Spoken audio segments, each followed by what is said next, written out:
मध्यकालीन यूरोपीय समाज तथा संस्कृति का संक्षिप्त विवरण दीजिए तथा यूरोपीय सभ्यता एवं संस्कृति के निम्न क्षेत्रों के मूल्यांकन कीजिए।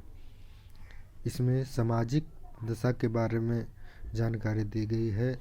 दूसरा, विज्ञान एवं तकनीक टेक्नोलॉजी के बारे में, कानून एवं न्याय व्यवस्था,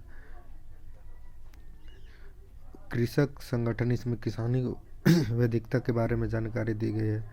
मध्यकालीन यूरोप समाज और संस्कृति।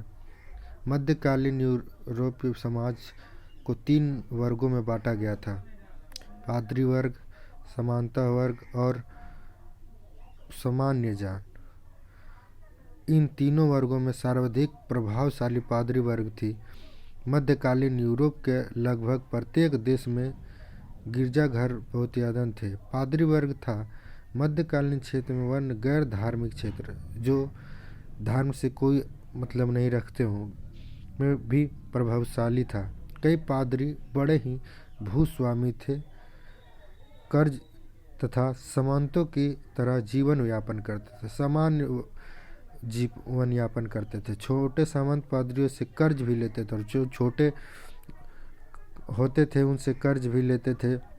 छोटे पादरी वर्ग होते थे। सामंत वर्ग के अनेक उपवर्ग थे।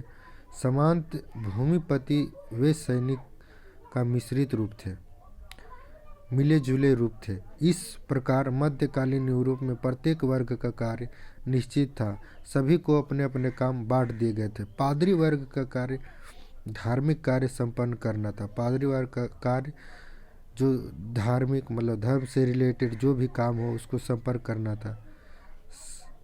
सामंत का कार्य रक्षा करना तथा सामान्य जन का कार्य इन दोनों वर्गों के लिए भोजन जुटाना था तथा अन्य भौतिक आवश्यकताओं की पूर्ति करना था। मध्यकालीन यूरोप सभ्यता संस्कृति के विभिन्न क्षेत्र देने मूल्यांकन निम्नलिखित संशोधन के अंतर्गत किया जाता था। सामाजिक दशा। नंबर 1, सामाजिक दशा मध्यकालीन यूरोप समाज वर्गों में 3 वर्गों में बटा हुआ था। पादरी वर्ग। सर्वोच्च वर्ग पादरियों का था, वह जो ईश्वर की इच्छा के साथ साथ जन की मुक्ति के लिए प्रयास करते थे। दूसरा, सामंत वर्ग दूसरा था